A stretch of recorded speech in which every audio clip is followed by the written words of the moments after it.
Bismillahirrahmanirrahim. Assalamualaikum warahmatullahi wabarakatuh. Kaif halukum jami'an? Atamanna lakum fi sihhatin wa afiyatin daiman. طيب اليوم إن شاء الله سندرس كتاب الجديد يعني اللغة العربية للصف الخامس bahasa Arab tahun 5.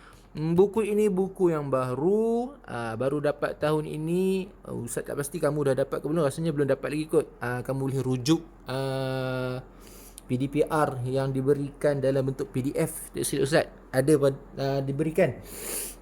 Baik, sekarang kita buka muka surat yang pertama. Kita tengok dulu apa yang ada dalam muka surat ni. Dia bagi tahu isi kandungan apa yang kita akan belajar. Wahdatu al-ula sampailah al-wahdatu ar-rabi'ah. Okey, kita akan belajar 4 unit saja. Okey, tak apa. Kita tengok pada tajuk yang pertama ataupun al-wahdatu al-ula. Ma makna al-wahdatu al-ula? Al-wahdatu al-ula bermakna unit 1. Kepada yang ada buku kamus kecil yang Ustaz suruh sediakan, kamu boleh tulis perkataan baharu di dalam kamus kecil kamu. Masih ada lagi kan pada kamu kan? Gunakan sebaik-baiknya. Baik, okey, al-wahdatul al-ula unit 1 yang bertajuk fil matbakhi. Fi maksudnya di ataupun di dalam. Al-matbakhi, ma maksud al-matbakhi? Al-matbakhi bermaksud dapur. Dapur, tempat orang masak tu. Tapi bukan dapur. Bila sebut fil matbakhi ni bukannya dapur tu saja.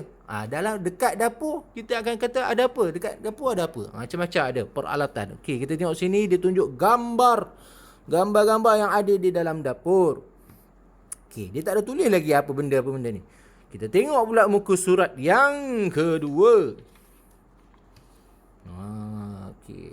Kita akan belajar nanti berkaitan dengan nama-nama peralatan ataupun perkakas yang ada di dalam dapur dalam bahasa Arab. Tapi sebelum kita masuk kepada nama-nama peralatan ataupun perkakas di dalam dapur, kita tengok muka surat 2 ni disuruh buat apa? Disuruh astami' wa uraddid. Kita suruh dengar dulu, kemudian kita tengok apa yang perlu belajar dekat sini. Ni gambar apa ni? Ni gambar mulut apa ni? Kita mula tak tahu kan? Okay. Ini adalah gambar yang menunjukkan bagaimana huruf-huruf yang dikeluarkan. Macam mana nak cakap?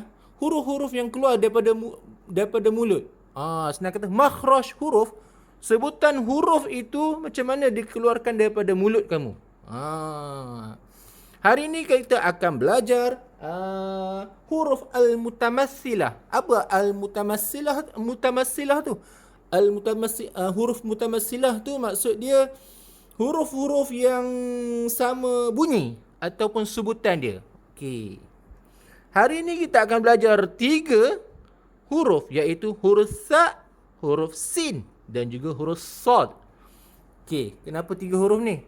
Sebabnya 3 huruf ni ada dalam nama-nama peralatan di dalam dapur.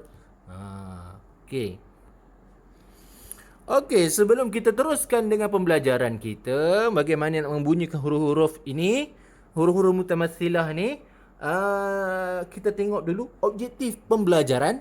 Yang pertama sekali, kita nak mencapai objektif kita apa? Matlamat kita apa? Yang pertama adalah untuk mendengar sebutan huruf mutamassilah, iaitu sa, sin dan sad dengan betul. Itu yang pertama. Yang kedua, membezakan sebutan antara huruf mutamassilah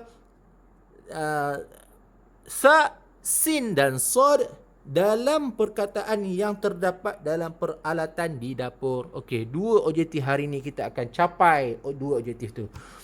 Mari kita bersama-sama menonton video dari yang Ustaz dapatkan daripada YouTube, bagaimana nak membunyikan huruf sa. Cara mengucapkannya, temukan ujung lidah dengan ujung gigi seri atas sa. Sertai dengan hembusan nafas sa, as. Nih, coba saya praktekkan. Silakan ikuti. Sa, si, su, as, is, us, asa, isi, usu. Jadi, kudu kita benerin dulu huruf-huruf supaya bacaan Quran kita benar dan memiliki makna yang. Okey, baik. Kalau cara paling mudah untuk Ustaz mengingat bagaimana membunyikan huruf sa, Ustaz senang je. Okay, kita tengok dulu gambar. Kalau tengok gambar ni, angin yang dikeluarkan tu lurus saja. Sa, sa, sa. Kamu pernah tak ulcer pada lidah kamu ataupun di mana-mana bahagian lidah kamu yang ada terluka ke, yang koyak sikit ke, namanya ulcer ataupun mata ikan Ustaz lupa dah orang Perak panggil apa. Bila kamu nak sebut S tu, kamu akan rasa sakit kat lidah. Kamu itulah bunyi huruf sa. Saya sakit. Sa, sa, si, su, as, is, us. Ini bunyi dia. Nak senang bunyi dia bunyi yang banyak mengeluarkan angin, ataupun senang kamu ingat bunyi dia bunyi orang yang ada ulcer kat lidah dia. Bila Ustaz sebut ulcer kat lidah, kamu tahu lah bunyi sa. Saya suka shampoo. Gitulah. Cara mudah nak ingat. Sa. Lembut saja sebutan dia. Okey, seterusnya mari kita rujuk kepada video bagaimana sebutan huruf sin. Bagaimana kita mengucapkan huruf sin yang fasih, huruf sin yang benar? Letakkan akhir ujung lidah di permukaan bagian dalam dari gigi-gigi seri bawah. Sa, as, dan posisi lidah rata, istirahat, tidak terangkat bagian belakang. As, asa, sa, si, su, as, is, us, asa, isi, usu. Okey, baik. Sekarang kamu sudah tengok macam mana membunyikan huruf sin. Okey, kalau cara paling mudah untuk Ustaz adalah huruf sin adalah dengan mendengar bagaimana bunyi ular. Kalau Ustaz senang ni. Bila bunyi ular bunyi macam mana? Ni ular. Ular. Kamu tengoklah ular tu. Kamu akan ingatlah huruf sin ini bunyi dia macam ular. Sin. Sebutan dia mesti mulut kamu tu mesti senyum. Huruf sin mesti senyum. Buka lah mulut kamu lebar-lebar, kamu akan nampak gigi depan kamu semua. Kalau yang tak ada gigi depan tu nasib lah. Kamu sebutlah huruf sin itu dengan senang. Kamu nak ingat masa Ustaz belajar dulu pun, Ustaz tu ajar nak sebut huruf sin ini, kamu senyumlah banyak-banyak. Qul a'udzu birabbin nas. Senyum. Sin. Senyum. Huruf sin kamu mesti senyum. Tengok, kalau kamu tengok huruf sin bila nak sebut dia, angin dia daripada atas turun ke bawah. Sa.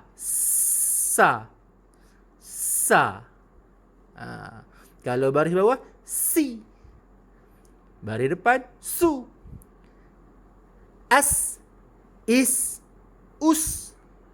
Itu sebutan sin ini lebih mudah. Biasa kita guna dalam harian kita. Sin. Sa, ya. Sabun. Lagi apa? Sarang. Lagi apa? Itu. S senang sebut. Okey, baik. Seterusnya kita lihat ataupun tonton video bagaimana nak membunyikan huruf sad. Sad, namanya sad dengan akhiran huruf dal. Sad. Nah, mengucapkan huruf sad seharusnya tidak perlu membulatkan bibir. Jadi nggak perlu so. Jadi so. So, ujung lidah kita ini letakkan di permukaan bagian dalam dari gigi-gigi bawah. So, dengan mengangkat pangkal lidah, naikkan, dorong ke belakang. So, si, su, as, is, us, aso, isi, usu. Okey, baik. Kamu sudah tonton video sebentar tadi. Okey, huruf sad ini dia special sikit. Dia memang tak ada digunakan dalam mana-mana perkataan dalam bahasa Melayu atau bahasa lain pun tak ada digunakan. Tak silap Ustaz, memang tak ada. Huruf Sad ni memang khas untuk bahasa Arab. Ada tak kamu sebut saya, kamu sebut saya? Mana ada? Huruf Sad ni memang bahasa Arab digunakan. Solat. Lagi apa? Sabun. Itu sabun di bilik mandi. Jangan. Itu bahasa Arab. Lagi apa? Subuh. Itu kalau berbaris depan. Okey. Kalau baris okey, kita tengok dulu gambar. Angin yang dia keluar, angin yang berada di dalam mulut, dia berada, senang kata dia banyak dalam mulut tu kemam banyak angin. So. Kalau baris atas so, baris bawah si, kalau baris depan su. As, is, us. Dia banyak mengeluarkan angin, banyak dikumpulkan kat sini, daripada sini pergi ke depan. As, kamu akan rasa lidah kamu tu macam seperti yang video tadi yang kamu tonton tu. Ikut saja kaedah itu. Okey. Baiklah, sekarang kita akan merujuk kepada buku teks ini. Kita tengok bagaimana nak membunyikan huruf ataupun nama peralatan yang berada di dapur dengan menggunakan huruf sa. Okey, yang pertama yang dia bagi contoh, salajatun.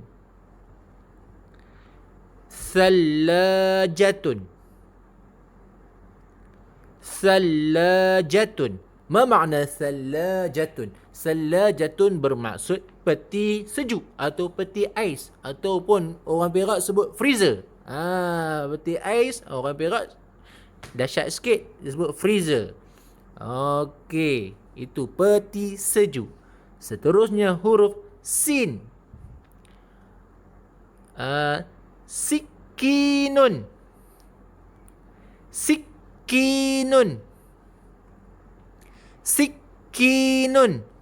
Sikinun, apakah maksud makna sikinun? Sikinun bermaksud pisau. Ni ada gambar sebelah ni. Pisau. Ini salajatun, peti ais atau peti sejuk. Sikinun, pisau. Orang Perak sebut apa? Knife. Okey, seterusnya huruf sin. Dia bagi contoh yang lain. Huruf sin, samakatun. Samakatun ni apa? Ni kamu dah belajar dah ni sebelum ni. Samakatun bermaksud ikan. Ikan. Ataupun biasa kita tengok dalam buku sebelum ni, samakun, betul? Okey, samakatun pun sama, seerti dengan samakun. Seterusnya huruf sad. Okey, sebutan yang ada dalam peralatan di dapur, sahnun.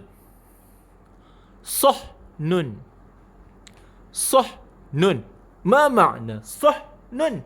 Sahnun bermaksud pinggan. Ada gambar? Tak ada gambar kat sini. Sahnun bermaksud pinggan. Kita tengok pula di bawah ini, astami' wa umayyiz. Dengar dan bezakan. Okey, kita tengok macam mana sebutan dia. Salasatun. Ma makna salasatun? Salasatun bermaksud tiga. Jangan sebut sin ya. Kebiasaan Ustaz dengar dalam kelas Ustaz sebut salasatun. Salah. Dia bukan huruf sin, dia huruf sa.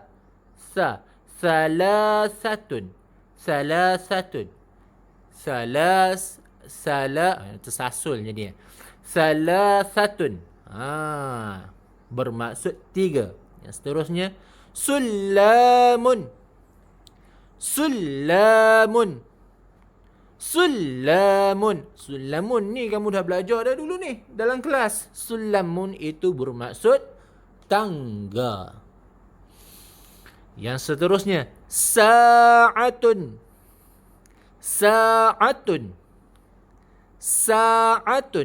Ni Ustaz senyum ni. Kalau kamu tengok muka Ustaz, Ustaz senyum ni. Sa'atun. Sin, dia huruf sin. Sa'atun. Ini kamu belajar tahun 4. tajuk waktu. Sa'ah ni bermaksud waktu ataupun pukul, atau bukan pukul-pukul orang, menunjukkan jam. Jam pukul berapa gitu. Sa'ah. Okey, seterusnya yang terakhir, salatun. Salatun. Salatun.